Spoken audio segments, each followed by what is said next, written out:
Hey guys, Joseph Aronson here doing my monthly update and showing you guys why the summer selling season might be over. Here we go.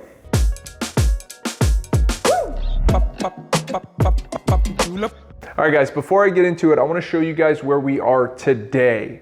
In the last 30 days, we had 2,126 properties come on the market.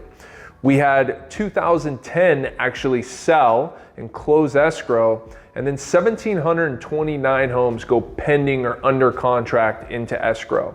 This is the third month in a row that we've seen more listings come on the market compared to listings sell. And actually the first month that I've seen in years, at least the last 3 to 4 years, where we saw only 1,729 homes go pending and off the market. So that's a low number. And the biggest gap that we've seen with new listings over pending listings. Now, it's a few hundred homes. It's not going to drastically impact our market. However, it could be the first indicator that we're seeing that summer selling season kind of slow down. All right, guys, so why can I sit here and say that I think the summer selling season could be over? That's based on this graph right here. This graph is showing us the amount of new inventory that's coming on the market compared to how many homes are actually selling.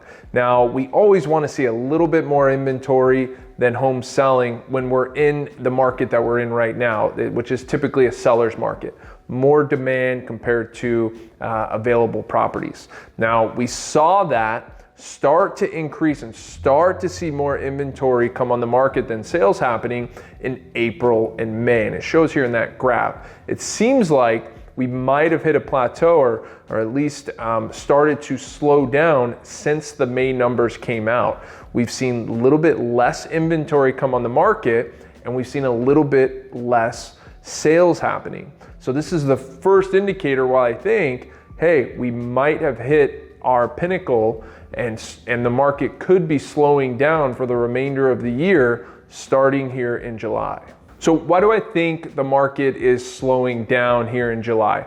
Well, first and foremost, we saw some articles come out talking about the amount of Americans traveling, not just over 4th of July, but over summertime. And the numbers are off the charts. We're seeing some of the highest travel and vacation numbers that we've seen.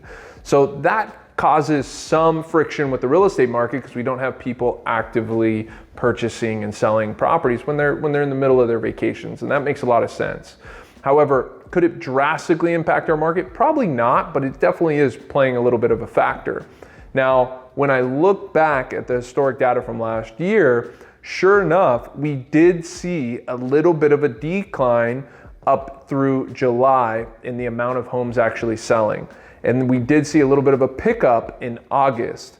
So I'm interested to see the final numbers for this month, and then if we see the market pick up in August. And then of course, after August, we saw the historic slowdown going into the end of the third and then the beginning of the fourth quarter, because that's just natural for our market to slow down through the holidays. So the interesting stat to follow is is the market going to do in August, and will we see a rebound from these lower numbers that we're seeing right now? So guys, how can I sit here and say we are in a relatively normal market, especially with all the stats that I just shared with you and all the stats out there that might show that we're in a fluctuating market? Well, one of the biggest things that I like to look at is, are homes selling for over asking price, at asking price, or below market? And this graph right here shows us that about 41% of properties are selling under asking price, but 44% of properties are actually selling for over asking price, and 15% of properties selling at asking price.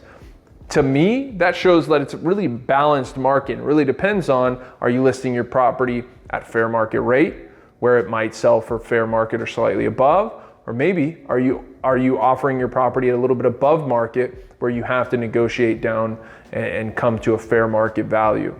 Well, that's what we're seeing in our market right now. The properties that are selling fast are typically priced at or below market value.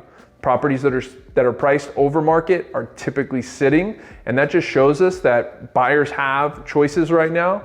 They can take their time. If a property is priced really well and shows really well, they still have to jump on it, and that'll cause a bidding war and for prices to go up. But overall, this stat right here and this graph right here shows us we are in a balanced market. All right, guys, that's all I got for you. Please, if you're in the market, you are investigating, thinking about making a move, thinking about buying an investment property, just want to discuss the market, please reach out to myself or anybody here on the True Local team. All right, look forward to talking to you.